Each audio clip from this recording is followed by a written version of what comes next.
우리가 선을 행하되 하는 제목으로 은혜를 받고자 합니다. 우리가 상식적으로 알고 있는 것처럼 선은 하나님께 속한 것이고 악은 마귀에게 속한 것입니다. 그래서 선을 행하는 사람을 의인이라고 하고 악을 행하는 사람은 악인이라고 합니다. 이 선이라고 하는 것은 세상에서 말하는 좋은 일, 착한 일. 그러나 우리 믿는 사람의 경우에는 특별히 하나님과 관계된 일이 하나님은 선하시기 때문에 그 하나님의 일, 우리가 마땅히 해야 되는 일입니다. 그래서 디도서 2장 14절에서도 그가 우리를 대신하여 자신을 주심은 모든 불법에서 우리를 구속하시고 우리를 깨끗하게 하사 선한 일에 열심하는 친백성이 되게 하려 하심이라 라고 말씀했습니다. 예수 그리스도가 2000년 전에 십자가에서 피 흘려 죽으신 것은 당신이 무슨 죄가 있어서 죽은 것이 아니고 창세전에 택제로 예정된 저와 여러분 같은 사람들을 구원하시되 과거와 현재, 미래 모든 죄를 싹 다 도말하셔가지고 하나님 법정에서 이 사람은 죄가 없어. 그러니까 이 사람은 이제 의를 행할 수 있는 의인이야. 그런 사람으로 만들어서 하나님의 일을 할 수 있는 하나님의 친백성으로 만들기 위해서 예수님이 2000년 전에 저와 여러분을 대신해서 십자가에서 죽으셨다는 것입니다. 그러니까 우리 믿는 사람들이 하나님을 위한 선한 일을 하느냐 안 하느냐는 우리가 취사 선택할 수 있는 것이 아니고 하나님의 백성이 됐다고 하면, 즉 그리스도로 인해서 구원받았다고 하면 그리스도이신 하나님을 위해서 일해야 될 사명, 책임, 의무가 저와 여러분에게 있다는 것입니다. 그러니까 여러분들이 혹시나 잘못 생각해서 교회 생활하면서 내가 이런 것도 해야 되나 라고 잘못 생각하시면 안 됩니다. 믿기 전에 악인이었을 때, 마귀 종살이 할 때는 자기만 위해서 살면 돼요. 그러나 이제는 우리는 썩어져가는 구습을 쫓던 옛사람은 내버리고 진리의 지식, 복음의 말씀으로 지으심을 받은 새 사람이 되었어요. 즉 복음이라고 하는 게 예수 그리스도이니까 예수 그리스도로 인해서 새로운 사람이 되었다 그 말이에요. 근데 예수님은 누구입니까? 하나님이시잖아요. 하나님은 구약시대의 모든 성도들에게도 말씀합니다. 내가 거룩하니 너희도 거룩하라. 이 시대에도 마찬가지예요. 하나님은 거룩하신 분이에요. 죄가 없으신 분이라 그 말이에요. 이 세상과 다른 세상에 사시는 분이라 그 말이에요. 그러니까 우리가 이 땅에 발을 뜯고 살지라도 우리가 거룩한 하나님의 것이 되었기 때문에 비록 이 땅에 살고 있다고 할지라도 우리의 본향이 천국인 줄을 알고 그 땅을 바라보면서 우리가 거룩한 삶을 살려고 애써야 됩니다. 특별히 이제 육신의 일을 좀 뒤로 놔두고 하나님의 일을 좀 하는 사람이 되어야 된다 그 말이에요. 오늘 본문 8절에 보면은 저희가 읽지는 않았지만 자기 육체를 위하여 심는 자는 육체로부터 썩어질 것을 거두고 성령을 위하여 심는 자는 성령으로부터 영생을 거두리라 이렇게 말씀하고 있습니다. 믿는 성도도 두 종류예요. 한 사람은 예수를 믿어도 나는 육신이 잘 되는 게 하나님으로부터 무조건 복을 받아가지고 난 육신만 잘 되면 돼 하는 사람이 있고, 어떤 사람은 광야 40년 동안의 구약시대에 하나님께서 말씀하신 대로 이제 사람이 사는 것은 그저 짐승처럼 뭔가 먹고 마시다가 세상을 떠나는 게 아니라 하나님 입에서 나오는 모든 말씀으로 살기만 하면은 예수께서 마태복음 6장 33절에 말씀한 것처럼 먼저 그의 나라와 그의 의를 구하기만 하면은 그 짐승처럼 뭘 먹어야 돼, 뭘 마셔야 돼, 뭘 입을까 하는 건 하나님이 알아서 다 해주는 이런 믿음을 가지고 사는 사람으로 변화되어야 된다는 거예요. 왜 광야에 나온 이스라엘 백성들을 40년 동안 아무 일도 안 시키고 하나님이 날마다 만나를 주시고 상함을 먹으면 배탈 할까 봐서 반석에서 광천수를 주셨을까요? 요새는 여러 가지를 많이 먹어도 이런저런 병이 비타민이 부족하니 뭐냐 하는데 그 시대의 사람들은 40년 동안 만나를 먹었어도 영양 부족으로 죽은 사람은 한 사람도 없습니다. 왜 그렇게 하셨습니까? 사람은 떡으로만 사는 존재가 아니고 하나님의 말씀으로 산다는 것을 알게 하기 위한 것입니다. 그래서 성도라고 해도 오직 아는 거 하나는 예수를 구주로 믿으니까 천국 가는 그거 하나, 나머지는 불신자처럼 사는 사람도 많습니다. 그런데 어떤 사람은 오늘 본문에 나온 것처럼 성령을 위하여 심고 성령으로부터 영생을 거두는 사람. 성령으로 심고 성령으로 거둔다는 건 아주 쉽게 말씀드리면 예수 믿고 난 뒤에는 성령의 인도와 주장을 받는 삶을 산다 그 말이에요. 그 말은 즉 앞에 있는 사람, 구주 예수 그리스도를 믿고 구원 얻었어도 성령이 나를 주장하든지 말든지 나는 내 욕심대로 살 거야 하고 육신으로 사는 사람이 있고, 어떤 사람은 자기 욕심이 다 있지만 성령께서 주장하는 대로 예 알겠습니다 하고 성령을 따라 사는 사람이 있다 그 말입니다. 그런 사람은 육신을 위해서 사는 성도가 썩어질 것을 거두는데 결국 아무것도 가지고 못하는 것을 거두는 반면에 성령을 위해서 심고 성령의 인도와 주장을 받는 사람은 영생을 걷는다 그랬어요. 영원한 생명을 걷고 신령한 은혜를 받게 된다는 거예요. 그런데 이렇게 성령을 따라서 선한 일을 하는데도 불구하고 종종 낙심할 만한 일이 생깁니다. 하나님의 일을 하면 하나님이 이것저것 다 도와줘서 일이 만사형통이 되는데 그게 아니라 하나님의 일을 하니까 어려운 일이 생기더라는 거예요. 낙심할 만한 일이 생긴다는 거예요. 오늘 본문에 보면 포기할 만한 일이 생긴다는 거예요. 내가 이렇게 열심히 하는데 왜 일이 안 될까? 내가 이렇게 선한 일을 하는데 왜 아무도 알아주지 않을까? 이렇게 신앙생활 하는 게 이게 옳은 건가? 하고 마음에 회의가 들 때가 있고 낙심이 될 만한 일이 있다는 것입니다. 오늘 말씀은 바로 선을 해가다가 그런 마음이 들 때 우리에게 주시는 위로와 격려의 말씀입니다. 본문은 우리에게 두 가지를 교훈합니다. 첫째는 낙심하거나 포기하지 말아야 한다는 것입니다. 근데 여기는 전제 조건이 있습니다. 낙심하거나 포기하지 말아야 된다고 하는데 전제 조건은 뭐예요? 선한 일을 하다가 어려운 일을 만났을 때 낙심하거나 포기하지 말아야지. 8절에 있는 것처럼 육신을 위해서 사는 사람은 선한 일을 안 하는데 낙심하거나 포기할 일이 뭐가 있겠습니까? 그러니까 일은 성령을 심고 성령의 인도와 주장을 받아서 선한 일을 하다가 내가 원하는 결과가 당장에 나타나지 않았다고 할지라도, 사람들에게 인정을 받지 못했다고 할지라도, 오히려 비방과 핍박을 받았다고 할지라도 낙심하거나 포기하지 말라는 것이에요.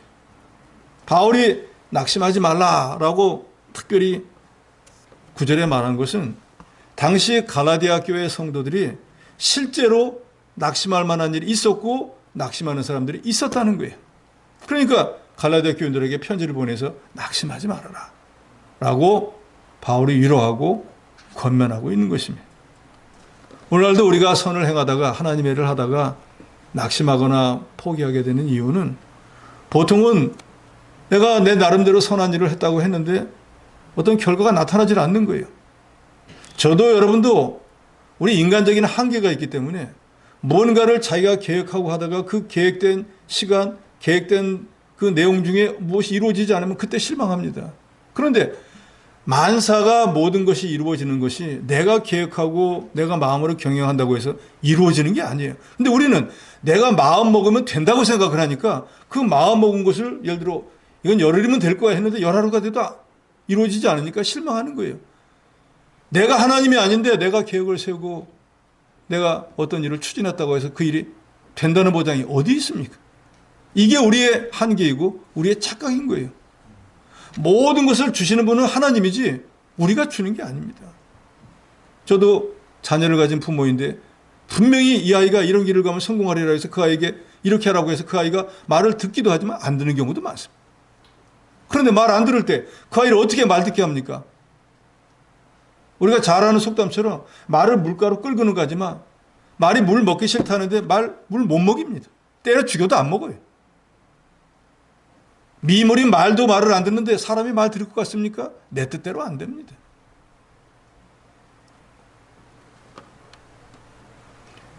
또 다른 사람들은 하지도 않는 이 하나님의 일, 선한 일을 하니까 오히려 칭찬을 받고 인정을 받는 게 아니라 오해를 받고 비난을 받으면 누구든지 다 실망할 수밖에 없습니다. 시편 기자도 자기는 분초마다 징책을 당했다 그랬어요. 자기는 마음만 저 사람은 저렇게 해도 잘 되는데 나도 해볼까 하는 마음만 먹어도 하나님이 매를 때리더라는 거예요. 아이고 이러면 안 되겠구나. 그래서 뭐 악한 마음도 못 먹고 악한 일을 하지도 못하는데 자기 스스로 생각할 때 자기보다 영 믿음이 형편없다고 생각하는 사람 보니까 무슨 일이든지 잘 되는 거예요. 자식도 잘 되고 돈벌이도 잘하고 막 진급도 잘하고 나는 믿음대로 산다고 하는데 진 눌려가지고 진급도 안 되고 자식들도 말도 안 듣고 영 형편없는데 내가 생각하는데 나보다 영 비교도 안 되는 사람은 육신적으로 너무너무 잘 되더라는 거예요. 근데 오늘 본문 8절에 분명히 말씀하지 않습니까? 육신으로 사는 사람은 썩어질 것을 거두지만 썩어질 것을 거두기를 한다 그 말이에요. 가지고 가지 못하는 재산, 가지고 가지 못하는 명예, 가지고 가지 못하는 여러 가지들을 거두기는 해요. 그러니까 당연히 믿음으로 사는 사람은 그런 걸 거두지 못하죠.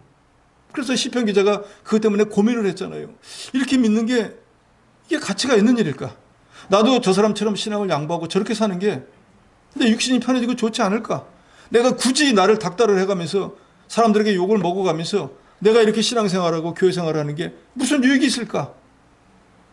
포기하려고 하고 낙심하려고 했는데 성전에 들어가서 하나님 앞에 기도하다가 깨달았다 그러지 않습니까? 세상 말로 그렇게 잘 나가던 사람, 그렇게 잘 되던 사람이 눈 깜빡할 때 경각간에 눈 떴더니 그렇게 잘 되고 있더니 내가 잠깐 눈을 감았다 떴더니 그 사람의 흔적조차 없어져 버렸다는 거예요. 그런데 고난당한다고 생각하고 저 사람에 비해서 아무것도 아니라서 나는 여전히 살아있더라는 거예요. 그럼 누가 복 있는 자입니까?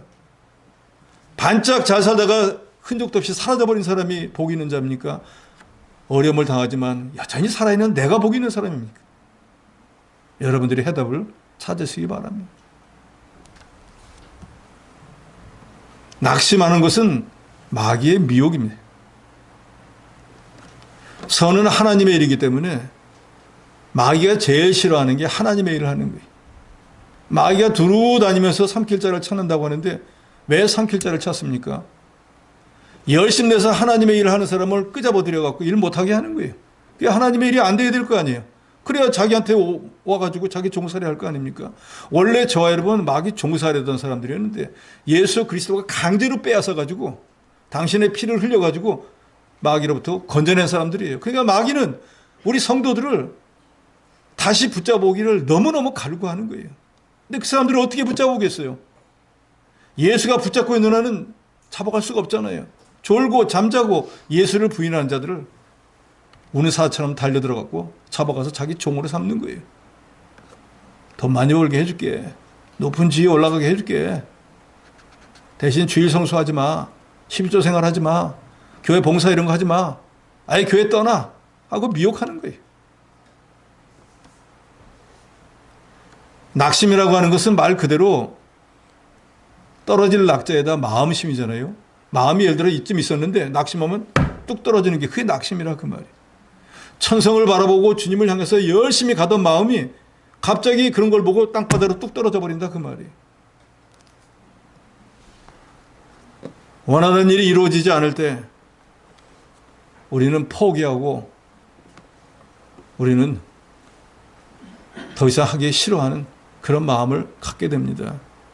그래서 여기 낙심에 해당하는 히브리어는 원어의 뜻을 보면은 용해시키다, 황폐케 하다 이런 뜻을 가집니다.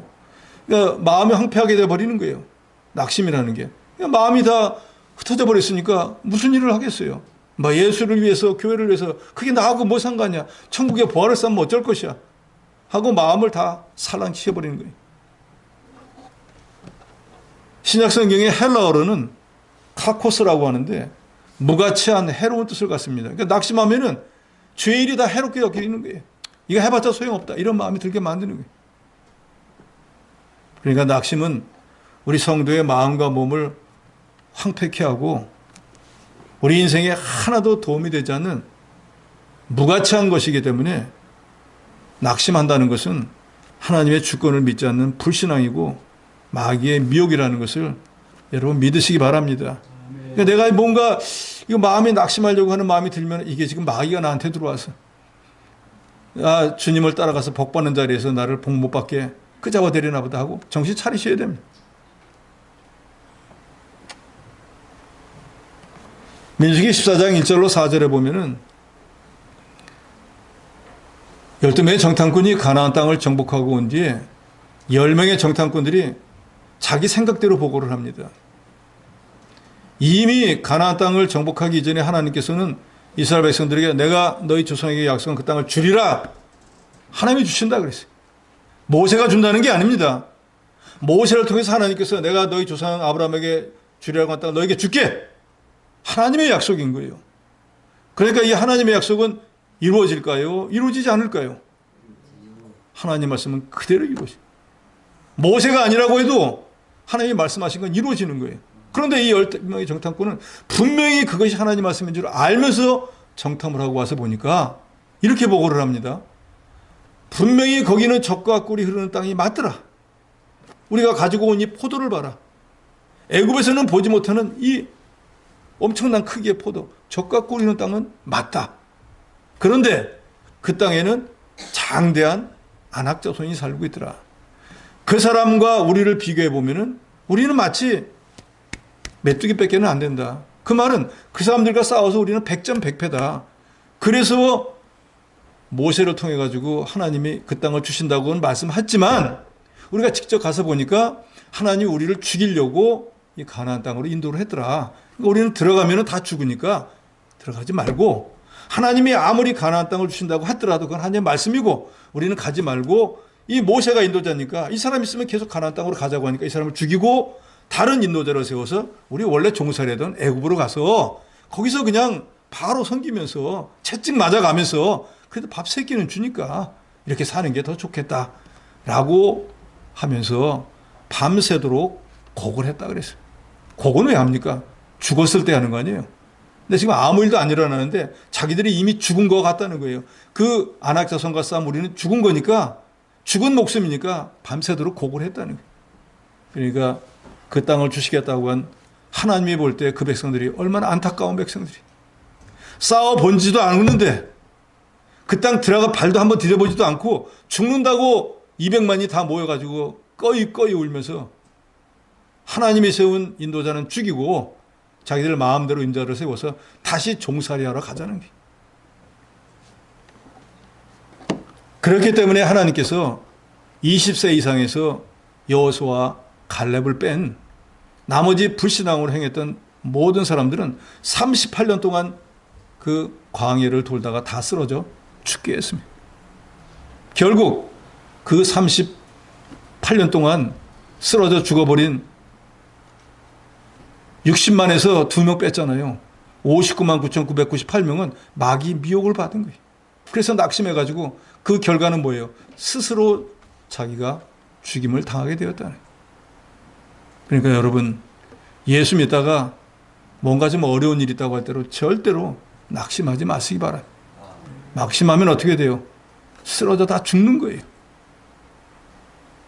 세상 불신자들도 어려운 일을 당하면은 하늘이 무너져도 솟아날 구멍이 있자고 어떻게든 살려고 발버둥을 치는데 천지 모든 것을 만드시고 운행해 나가는 하나님이 우리 아버지인데 뭐가 검증이 되고 뭐가 염려가 된다고 인생 살다가 요만한 일만 나면 죽겠다고 하고 저만한 일만 하면 또 죽는다고 하고 평생토록 죽는다 소리 하다가 결국 죽어버리면 되겠습니까? 죽겠다는 게 아주 너무 습관이 돼가지고 우리가 뭔 일을 하다가도 어려면 아이고 영어로 하면 아이고 나 간다 아니에요. 나 죽는다. 아예 죽는 게 입에 붙어가지고 말만 하면 죽는다. 저도 우스갯소리로 우리 집사람한테 감기가 들면 죽을 때가 됐나 봐. 근데 정작 죽으라고 하면은 무슨 소리야 하면서 난리들이잖아요. 살려고. 운동하고 약 먹고 왜 그렇게 합니까? 살려고 발버둥 치잖아요. 선을 행해도 반드시 낙심할 만한 일이 있다는 것을 여러분 기억하시기 바랍니다. 내가 하나님의 교회에서 다른 사람보다 더 많이 봉사하는데 그러면 더 많은 고난이 있다는 걸 아시. 내가 정말 이렇게 교회에서 인정받는 집사, 권사가 되었는데 더 많은 고난이 있다는 것을 계산에 넣으셔야 된다는 거예요. 이제 내가 권사가 되었으니까 집사들 한 두고 봐라. 그게 아니라는 거예요. 조금만 언행심사가 잘못되면 집사님들이 저 권사가 돼가지고 저게 뭐냐고 오히려 손가락질 당합니다.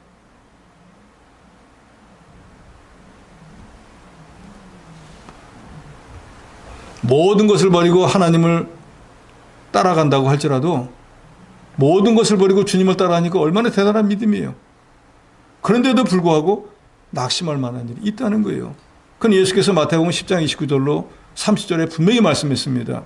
예수께서 이르시되 내가 진실로 너에게 이르노니 나와 복음을 위하여 집이나 형제나 자매나 아버지나 자식이나 전토를 벌인 자는 현세에 있어 집과 형제 자매 어머니와 자식과 전토를 100배나 받되 박해를 겸하여 받고 내세 영생을 받지 못할 자가 없느니라.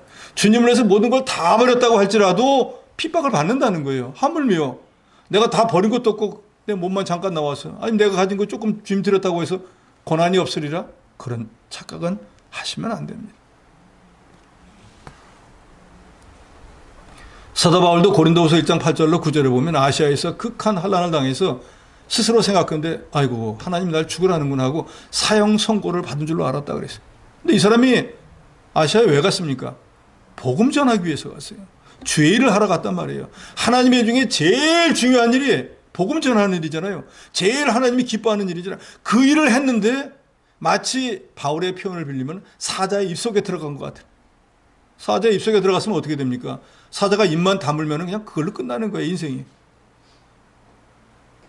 하나님이 제일 기뻐하시는 그 일을 바울이 했는데 자기에게 온 것은 사자의 입에 삼키는 것처럼 사형 선고더라는 거예요.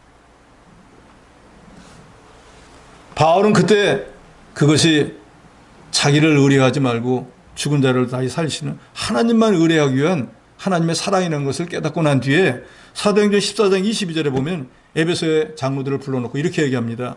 우리가 하나님의 나라에 들어가려면 많은 환난을 겪어야 할 것이니 너희가 예수 믿고 구원 얻고 집사가 되고 장로가 되고 목사가 되고 권사가 되면 지금까지 있었던 모든 환난이 다 없어지는 것이 아니라 그런 높은 직분과 다른 사람들이 존중하는 지위에 있게 되면 더 많은 환난과 시험이 너희 앞에 있을 것이라는 거예요.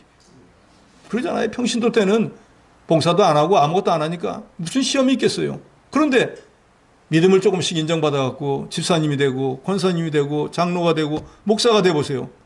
내 말하고 싶은 것도 마음대로 못하고 내 행동도 내 마음대로 못하게 돼요. 왜요? 나를 보는 사람들이 있기 때문에, 내 밑에 가르침을 받는 사람이 있기 때문에. 그러지만 예수님께서 마태복음 5장 11절로 12절에 하신 말씀처럼 나로 말미암아 너희를 욕하고 박해하고 거짓으로 너희를 거슬려 모든 악한 말을 할 때에는 너에게 복이 있나니 기뻐하고 즐거워하라. 하늘에 너희 상이 큼이라. 너희 전에 있었던 선지자들을 이같이 박해하였느니라.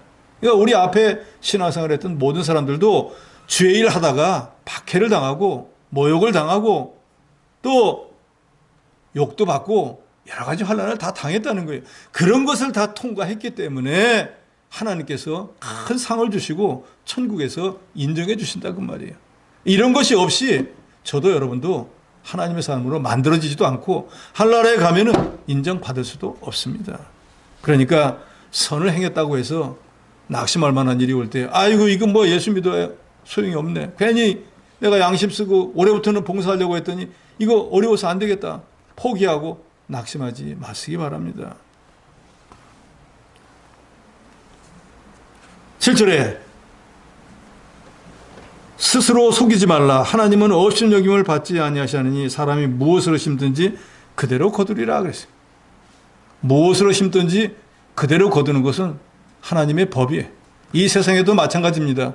선을 행한 사람에게는 선에 대한 그 보상이 있을 것이고 악을 바꿔알고 독을 씨 뿌린 사람에게는 그대로 그것이 자기에게 임하는 게 심은 대로 거두는 법이에요. 그런데 9절에 보면 때가 이름에 거두리라 그랬습니다. 그런데 때가 이름에 거두는데 그 앞에 조건이 있어요. 무슨 조건이 있는가? 포기하지 아니하면. 포기한 사람에게는 때도 이르지도 않고 거둘 것도 없지만 포기하지 않고 끝까지 자기 사명을 감당한 사람에게는 하나님께서 분명히 거두게 해준다는 것입니다. 그러니까 우리가 주의 일을 할 때 주를 위한 수고는 결코 헛되지 않는다는 것을 여러분 믿고 하시기 바랍니다. 무슨 주의 일을 했다고 해서 누가 등 두드려주고 잘했다고 하고 인정받고 칭찬받고 주보연하고 그런 게 아니에요. 오히려 예수님께서는 우리에게 하나님의 일을 할 때는 은밀한 곳에서 보이지 않게 하라고 했어요. 구제하는 선한 일을 해도 오른손이 내 몸속에 붙어있는 내 오른손이 내 왼손이 뭘 하는지도 모르도록 그렇게 일을 하라는 거예요. 하물며 내 몸에 붙은 두 기관이 이게 한 일을 이게 모를 정도인데 다른 사람이 알게 해야 되겠습니까? 모르게 해야 되겠습니까? 그러니까 우리가 하는 모든 일들은 했는지 안 했는지도 모르고 오직 은밀한 곳에서 모든 것을 감찰하시는 하나님께 인정받으면 돼요. 근데 저도 마찬가지, 여러분도 마찬가지. 뭔가 하나 했는데 그저 칭찬해 주면은 좀 으쓱하고 내가 좀 뭐 일 좀 한 것 같고 다 그런 마음이 있잖아요. 그렇기 때문에 그런 어떤 인정을 받지 못하면 무슨 일을 하든지 하나님의 일을 해도 재미가 없는 거예요. 이건 백날 해봐야 뭐 아무도 안 알아주네. 해봤자 소용없네. 그런 마음이 드는 거예요. 저도 여러분도 주의를 하는데 칭찬받고 인정받기 위해서 하는 것은 아닙니다. 그거는 어린아이적 신앙. 어린아이 때는 뭘 안 하면은 초코파이라도 하나 주면서 이거 먹으면 그 맛에 또 하고. 그렇지만 이제는 저와 여러분이 철이 났지 않습니까? 신앙의 철이 났잖아요. 왜 우리가 신앙생활을 해야 됩니까? 왜 우리가 교회생활을 해야 됩니까? 왜 우리가 하나님을 위해서 봉사해야 됩니까? 왜 우리가 선을 행하는 사람이 되어야 됩니까? 내가 억만 죄악 가운데서 우리 주 예수 그리스도로 인해서 구원받은 그 은혜가 너무너무 감사하게 됩니다.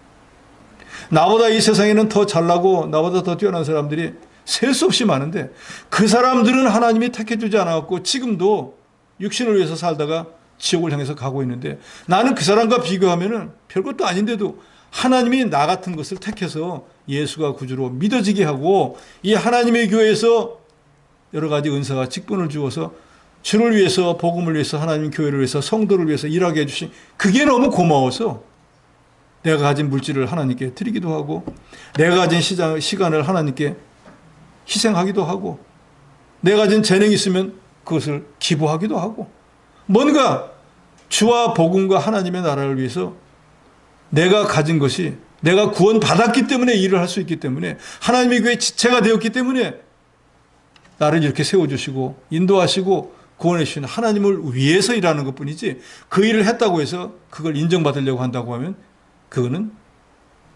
맞지 않습니다. 우리는 오직 주님께 인정받는 사람이 되어야 됩니다. 바울은 분명히 말하지 않습니까? 주님이 내게 주신 은사가 헛되지 않아서 내가 다른 사도보다 더 많이 수고했지만 내가 한 것이 아니오 나와 함께 하신 하나님의 은혜로 된 것입니다. 인생은 공수의 공수거임. 디모데전서 6장 7절에도 우리가 세상에 아무것도 가지고 온 것이 없음에 또 하나 아무것도 가지고 가지 못하리라. 그렇습니다. 저도 여러분도 어머니 뱃속에서 나올 때 숟가락 하나도 물고 나온 적 없습니다. 그래도 지금까지 하나님의 은혜로 먹고 살고 여기까지 왔어요. 내가 수고해서 내가 힘쓰고 내가 애써서 된 것처럼 보이지만 내가 애쓰고 힘쓰다가 다 된다고 하면 왜 내가 지금 갑부가 못 돼 있습니까? 왜 내가 대한민국에서 제일 높은 자리에 못 올라가 있습니까? 내가 원래 그걸 원하지 않았습니까? 내가 원해도 안 돼. 인생은 그렇습니다. 한 번 왔다가 분명히 온 곳으로 돌아가게 돼 있어요. 인생에서 제일 가치 있는 일은 분명히 8절에 말하죠. 육신을 위해서 아무리 씹어봤자 썩을 것을 거두기. 그러지만 성령을 위해서 하나님을 위해서 주와 복음을 위해서 심는 일은 나중에 나의 상급이 됩니다. 그러니까 우리가 이 하나님의 일, 선한 일을 하다가 혹시라도 낙심할 만한 일이 생기고 포기할 만한 마음이 생긴다고 할지라도 절대로 하나님이 이렇게 말씀하시면 돼요. 얘야 이제 그만해라. 그럼 포기하면 됩니다. 그런 말씀이 내게 없는 동안은 누가 뭐라 해도 나를 포기하고 낙심하게 하려는 것은 마귀의 미혹인 줄로 믿으시고 끝까지 자기 사명을 감당하는 여러분이 되시기를 바랍니다. 둘째로는 때가 되면 반드시 거두게 하신다는 것이. 이것은 우리에게 소망을 줍니다. 무슨 일을 하려고 하는데 그 결과가 어떻게 될지 우리는 모릅니다. 그런데 분명한 것은 하나님이 내게 명한 어떤 일이든지 하나님이 정한 때가 되면 분명히 거두게 하신다는 거예요. 이건 마치 농부가 봄에 씨를 뿌려놓으면 그 씨가 죽은 씨를 심지 않은 바에는 가을이 되면 무언가를 거두게 되는 원리와 똑같습니다. 그러니까 서두에도 말씀드린 대로 심지 않고 거두는 법은 세상에 없어요. 전도서 3장 1절에 보면 범사에 기한이 있고 천하만사가 다 때가 있다 그랬습니다. 모든 일이 다 때가 있는 거예요. 세상 만사는 하나님이 정해놓은 기한이 있고 그 기한이 끝나면은 그걸로서 끝나버리는 게 아니고 또 다른 일이 전개돼. 그것은 우리의 소망대로 되어지는 거 아니고 하나님이 예정해 놓은 대로 가는 것뿐이에요. 그러니까 세상 만사가 하나님이 모든 것을 주관하시기 때문에 우리는 그저 하나님이 심으라고 하면 심고 물 주라고 하면 물만 주면 되는 거예요. 그러면 나중에 그 씨가 발아에서 어떤 열매를 맺는가는 내 소원대로 되는 게 아니라 하나님의 뜻대로 되어집니다. 우리가 흔히 착각하는 것 중에 하나가 하나님이 우리에게 말씀하시기를 예수께서 그동안 너희가 구하지 않았지만 너희가 무엇이든지 내게 나와 구하라. 그러면 내가 너희에게 시행하리라 하니까 그저 하나님 앞에 나와서 자기 욕심대로 기도하면 다 주시는 줄 아는. 그러나 하나님은 내가 기도했을 때 하나님의 뜻에 맞으면 내가 원했던 그것을 그대로 100% 주실 수도 있고 하나님 오실 때 그 기도가 영 현찮아가지고 이걸 주면 이 사람에게 독이 될 것 같으면 다른 걸로 바꿔줄 수도 있어요. 또 어떤 경우에는 이 사람에게 주는 게 오히려 독이 되기 때문에 아예 안 주는 경우도 있습니다. 그럼 우리는 세 가지 경우가 우리 앞에 분명히 기도해도 받을 종류가 세 가지가 있는데 우리는 기도하면 100% 주는 것만 생각을 하는 거예요. 그래서 바꿔주면 에이씨 그러잖아요. A 달라는데 왜 B를 줘요? 그런데 하나님이 A고 B고 안 주면 어쩔 것이에요? 이걸 우리가 착각한다 그 말이에요. 기도하면 하나님의 뜻에 100% 맞는 거는 주시지만 그 사람에게 유익이 안 되면 바꿔줄 수도 있고 아예 안 줄 수도 있는 거예요. 안 주면은 하나님은 능력이 없어 나를 버렸어 하고 낙심하고 좌절하게 되는 거예요. 주시는 것은 하나님이 주시는 거예요. 우리는 기도하는 것뿐이에요. 그건 마치 농부가 싹을 심고 물 준 것밖에 안 돼요. 그 싹이 나느냐 안 나느냐는 내 소망에 달려있는 게 아닙니다. 비 옵니다 비 옵니다 한다고 나는 게 아니라 그 말이에요. 하나님 뜻이면 나고 하나님의 뜻이 아니면 안 나는 거예요. 그 씨가 나가지고 발화를 했다 치더라도 열매가 맺느냐 안 맺느냐도 하나님 손에 달려있는 거예요. 내가 그렇게 물을 줬는데 알곡이 안 열립니까? 하나님? 우리는 하소연할 수가 없어요.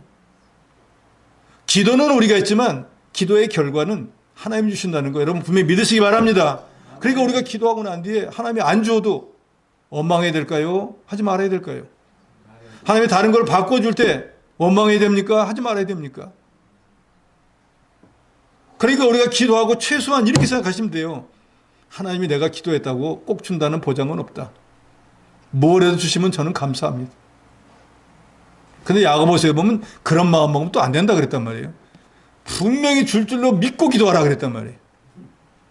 그렇게 믿고 기도했는데 안 주셔도 그게 하나님 뜻이다라고 믿는 게 그게 우리가 양통의 신앙인 거예요. 하나님은 주실 수도 있고 안 주실 수도 있다. 그러니까 저와 여러분이 뭔가를 위해서 간절히 계획을 세우고 기도했는데도 안 주신다. 그랬더니 어떻게 받으면 될까요? 아, 이걸 받으면은 내가 쫄딱 망할까 봐 하나님이 안 주셨구나 하고 오히려 감사히 여기시라 그 말이에요. 뭔가 내가 원하는 걸 받으면은 아, 이게 하나님의 뜻에 맞는 거구나 라고 하나님 앞에 감사하면 돼요. 그 오직 우리는 원망 불평할 게 없고 안 주셔도 감사, 주셔도 감사, 바꾸어 주셔도 감사. 그래서 오직 모든 기도와 간구, 그죠? 너희 구할 것을 감사함으로 구하라는 게 바로 그거예요. 오늘부터 저도 여러분들 기도할 때 그렇게 기도하시면은 어떤 결과를 받는다고 할지라도 낙심할 게 없을 거예요. 이번에 안 주시는 게 하나님 뜻이고 이게 나한테 유익하구나. 감사합니다. 그러면 이제 자기가 대책을 세울 거 아니에요. 없어서 어떻게 할 것인지. 꼭 하나님이 줄 줄로 믿고 있다가 안 주시니까 낙심하게 되는 거예요. 그럼 어떻게 하란 말입니까? 하면서. 오늘 본문에 분명히 말씀합니다. 만사는 하나님이 정하신 때로 되지만 우리가 선을 행하되 낙심하지 말고 포기하지 않으면은 분명히 거두게 된다는 거예요. 그러니까 선한 일을 한다고 해서 하나님의 일을 한다고 해서 좋은 일만 있는 것이 아니고 낙심할 만한 일이 분명히 있다는 것을 계산에 넣으시고 아 이거 그만하라는 건가 하는 생각이 들 때 기도하세요. 그 하나님께서 그만하라 하면 그때 그만하면 되는 거예요. 그런데 하나님이 그런 말씀 안 하면 끝까지 해보는 거예요. 세상에 남자들은 막 그런 얘기도 하잖아요. 남자가 칼을 뽑았는데 뭐래도 자른다 그러잖아요. 그냥 뽑았는데 그냥 슬그머니 넣기는 민망하니까 호박이라도 자른다 그러잖아요. 이왕 기도했는데 끝을 봐야 될 거 아니에요. 이왕 선을 행했는데 그 선의 결과를 한번 봐야 될 거 아닙니까?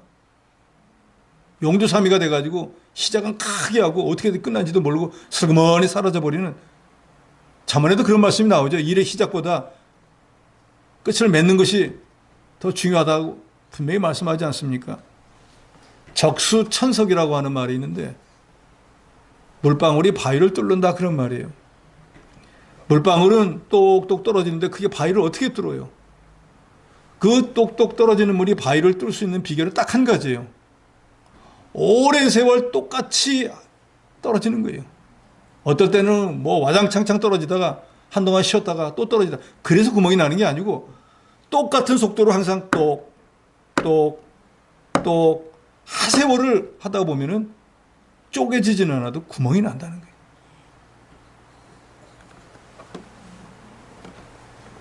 대나무는 처음 4년 동안에는 3cm밖에 자라나지 않는데요. 심어놓으면. 그래서 대나무로 뭘 좀 해보려고 심어놨더니 4년 동안 요만큼 나 있으니까 이거 아무 안 되겠구나 하고 파헤쳐버리든지 다른 걸로 심든지 하는 사람은 아무것도 안 되는데 5년째가 되면은 4년째 동안 3cm 요만큼밖에 안 되는 것이 갑자기 그 다음에 5년째가 되면은 6주 만에 27m까지도 자라난다는 거예요. 상상이 되십니까? 그것은 4년 동안 대나무가 뭘 하고 있는가? 앞으로 27m까지 자라나기 위해서 뿌리를 땅속으로 엄청나게 깊이 박고 있다는 거예요. 그래서 그 다음부터 쫙 자라날 때는 자라나도 안 넘어가니까. 근데 예를 들어가지고 뿌리가 얼마 박히지도 않았는데 한 10m 되면 바람 불면 어떻게 되겠어요? 뚝딱 부러져 버린다 그 말이에요. 그러니까 높이 자라나기 위해서 4년 동안은 뿌리를 밑으로 엄청난 수고와 노력을 하고 내리고 있다는 거예요. 세상의 미물도 무언가를 얻기 위해서는 최소한도 5년을 기다리는데 세상 말에도 그러잖아요. 대기만성이란 말을 여러분 아시죠? 요 작은 그릇 요런 거는 화구에도 화구 앞에서 하지만 큰 이런 것들은 그 화구 앞에서 해도 되겠어요? 저 안에 들어가가지고 몇 날 며칠을 엄청나게 뜨거운 몇 천도 속에서 덜덜덜덜 끓다 나오는 거예요. 그래서 큰 그릇은 나중에 만들어진다는. 그러니까 종제기 같은 거 하나 만들어졌다고 해가지고 그거 갖고 자랑하는 사람들을 하나도 부러워하지 마세요. 난 지금까지 하나님께서 아무 쓰임도 못 받았는데 염려 걱정하지 마세요. 모세는 몇 세 때 쓰임 받기 시작했습니까? 인생 끝났어요 벌써. 시편에 보면은 인생이 보통은 70인데 강건하면 몇 살이라고 그랬죠? 80인데 그때 강건하면 80인데 80대부터 쓰임 받아가지고 40년 동안을 쓰임 받았지 않습니까? 아직 좋은 곳은 오지 않았어요. 내가 지금까지 예수 믿었는데 별 볼 일 없다라고 생각하지 마세요. 그거는 하나님의 이 능력을 의심하는 불신앙이에요. 내가 세상 떠나기 전에 하나님이 있을지 어떻게 알아요? 아직 좋은 곳은 오지 않았어요. 포기하지 마세요. 낙심하지 마세요. 형들에게 너는 꿈꾸는 자라고 비난을 받았지만 17살에 종으로 팔려갔던 요셉은 형들은 자기 집에서 아버지한테 거짓말하고 평안하게 살 때 애굽에 가서 13년 동안 종살이 감옥살이 했습니다. 세상 말로 팔자가 기고했습니다. 그런데 그 13년이라고 하는 기간은 요셉에게 있어서 애굽에서 2인자가 되기 위한 준비 과정이에요. 그 마치 대나무가 땅속에서 4년 동안 뿌리를 내린 것과 같은 거예요. 그런 인고의 기간이 지나고 나니까 포기하지 않고 하나님의 주권을 믿고 끝까지 기다리고 자기 사명을 감당하니까 애굽의 총리가 된 거지. 거저 어느 날 보니까 무슨 로또 맞듯이 애굽 총리가 된 것이 아니라는 거예요. 하나님 마음에 합한 왕이었던 다윗은 어떻습니까? 15살에 기름 부음을 받았지만 기름 부음을 받았다는 건 왕위의 인정을 받았다는 거예요. 근데 그 사람이 실제로 왕위에 오른 건 언제예요? 15년 지나서요. 그것도 12지파 중에 유다 지파 한 지파만의 왕이었어요. 사울처럼 온 지파의 왕이 된 건 그날로부터 또 7년이 지나서요. 그러니까 결국은 22년이 지나고 나는데 이스라엘의 왕이 되었어요. 사울은 처음부터 전 12지파의 왕이었지만 다윗은 22년의 고난이 지나고 난 뒤에 12지파의 왕이 되었어요. 그런데 사울은 믿음 없이 살다가 불신앙의 표준이 되어버렸지만 다윗은 그런 인고의 세월을 보냄으로 인해서 모든 선한 왕, 정직한 왕의 표준이 되었어요. 심은 대로 거두는 거예요. 때가 되면 거두는 거예요. 하나님께서 본토와 친척 아비주를 떠나 내가 내게 지시할 땅으로 가라 했을 때 아브라함이 몇 살에 떠났습니까? 이 사람도 인생이 다 끝나가는 75세에 떠났어요. 그러면서 하나님이 분명히 내 자손이 하늘의 별과 같이 많아지겠다. 그 말은 자손을 주겠다 그랬어요. 그런데 1년이 지나 5년이 지나 10년이 지나 20년이 지나도 아무것도 안 주는 거예요. 그런데 그 사람이 몇 세의 아들을 얻었습니까? 100세의 아들을 얻었어요. 75세로부터 25년이 지나고 난 뒤에 아들을 얻었어요.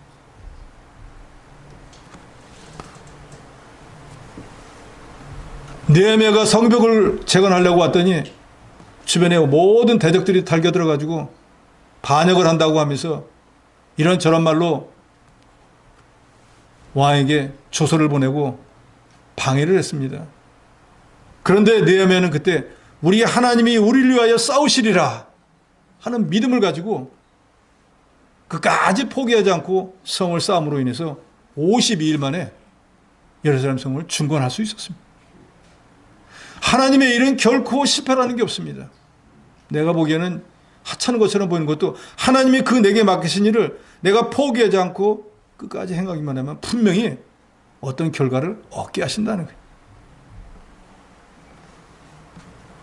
에스더 2장에 보면은 에스더의 오라버니였던 모르드게가 성 문지기였는데 문지기 하고 있다가 보니까 내시들 둘이 뭐라 궁시렁궁시렁 하는 거예요. 자세히 들어보니까 내시들이 왕을 지근해서 모시는 사람들인데 이번에 왕을 죽이고 새 왕을 세우자고 역모를 하고 있는 거예요. 얼른 에스더한테 가서 알려줍니다. 그러니까 에스더가 왕에게 알려가지고 이 내시를 붙잡아다가 문초해 보니까 반역을 일으키려고 했던 게 다 드러났어요. 그래서 그 반역자들은 다 죽여버렸습니다. 만약에 그때 모르드게가 그거를 에스더에게 안 알려줬으면 왕은 그냥 세상 떠나버렸을 거예요. 그러니까 그 왕의 입장에서 보면 모르드게가 얼마나 큰 일을 한 거예요. 그런데 그런 큰 일을 했는데 모르드게는 아무 상도 받지 못했어요. 그리고 5년이 지나갔습니다. 왕이 하루는 잠이 안 와가지고 그 지나간 역사 좀 갖다가 읽어봐라. 그러니까 내시가 역대기를 읽는데 거기 마치 5년 전에 모르드게가 이 내시 두 명이 역모를 하던 그것을 모르드게가 고했다라는 구절이 나오는 거예요. 그러니까 그럼 그 모르드게라는 사람은 어떻게 됐어요? 그러니까 아무 표창도 안 했습니다. 그런 일이 있을 수가 있는가?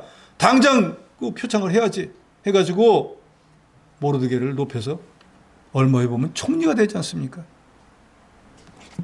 이런 모든 제가 드린 설명들은 뭘 의미하고 있습니까? 어느 위치에서 무슨 일을 하든 하나님의 일을 할 때 알아주든 알아주지 않든 포기하지 않고 끝까지 자기 사명을 감당하면 때가 되면 하나님이 분명히 거두게 해주신다는 거예요.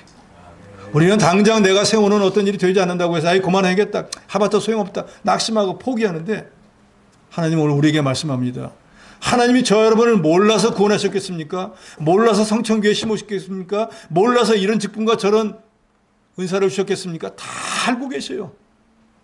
내가 하는 일이 작든지 크든지 하나님은 다 아신다 그 말이에요.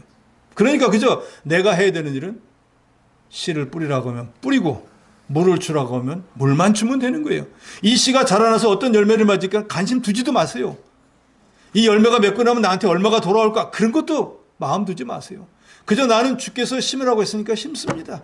물을 주라고 했으니까 저는 물 줬습니다. 문제는 씨를 뿌리라고 하는데 안 뿌리고 물 주라고 하는데 안 뿌리면은 안 주면은 그거에 대한 책임을 우리가 져야 돼요. 그러나 내가 씨를 심었고 물을 주었으면 나는 하나님 앞에 아무 거리낌도 없어요. 나머지 결과는 모든 것을 주관하시는 하나님이 하실 거예요. 영국에서 선교사로 파송되어서 20년 동안 네팔에서 선교를 했는데 이 선교자는 단 한 명도 신자를 얻지 못했습니다. 그래서 너무너무 낙심되고 있었는데 자기를 파견했던 선교에 있어서 이제 그만 들어와. 해가지고 본국으로 돌아가 버렸습니다. 그래서 다시 그 사람 대신해가지고 새로운 후임자를 보냈는데 간지 2달도 안 됐는데 편지가 왔습니다. 회심자들이 많이 생겼습니다. 그래서 선교에서 이 사람 봐라. 이 사람은 가자마자 2달도 안 됐는데 어떤 사람은 20년을 있어도 한 사람도 회심자를 못 구했는데 이거 무슨 일인가? 무슨 일이 있었는지 자세하게 편지를 보내라. 보고해라. 해서 그 선교사가 편지를 보내왔는데 거기에 이런 내용이 있다 그래. 전에 선교하시던 목사님이 뿌린 씨가 결실을 맺었음. 나는 아무것도 한 것이 없음. 결국 앞에 자기는 아무것도 못했다고 했지만 심어놓은 거 그걸 그 사람이 가서 추수한 것뿐이지 그 사람의 능력이 대단해가지고 건진 거 아니라 그 말이에요. 심은 대로 거두게 하는 게 하나님의 법입니다. 만 103세에 이 세상을 떠나 천국에 간 영등포교회 원로 목사였던 방지일 목사님은 이런 말을 했습니다. 달아서 죽을지언정 녹이 나서 죽지 않겠다는 게 내 좌우명이다.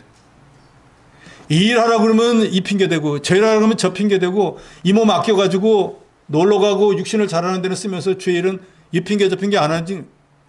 방지일 목사님 이렇게 말했다는 거야. 나는 달아서 죽을지언정 내 몸을 있는 대로 주를 위해서 복음을 위해서 하나님 교회를 쓰다가 죽을지언정 그 몸을 아끼다가 게으름으로 죽지는 않겠다. 오늘 우리 모든 신앙인들은 이런 믿음을 가지셔야 돼요. 현대어 성경은 구절을 그래서 이렇게 번역을 했습니다. 낙심하지 말고 선을 행하십시오. 실망, 포기도 하지 말고 꾸준히 선을 행하다 보면 복을 거두리는 날이 올 것입니다. 때가 되면 거두게 하시는 하나님인 것을 분명히 믿으시고 여러분이 지금 어떤 자리에 어떤 일을 맡았다고 할지라도 결코 포기하지 말고 낙심하지도 말고 끝까지 나름박질 하셔서 거두게 하는 하나님의 은혜를 받으시고 하나님 앞에 영광을 돌리는 여러분이 되시기를 주의 이름으로 축원합니다.